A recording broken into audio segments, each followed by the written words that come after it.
Allah helal et. Şahsımı değil, milletimi bu hale getirenlere hakkımı helal etmiyorum.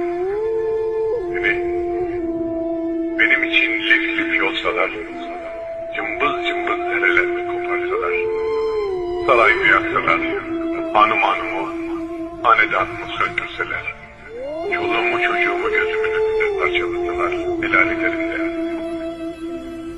Sevgilinin yolunda yürüdüğüm için beni bu hale getiren ve milletimi ateşe atan insanlara hakkımı helal etmem. Allah, mukaddes isimlerine kurban oldum. Ya Ali, bana Kızıl Sultan adını takan ve devrilmem için ellerinden geleni yapan Ermenileri şimdi beni de verenlere parçalasın. Bu cellatları da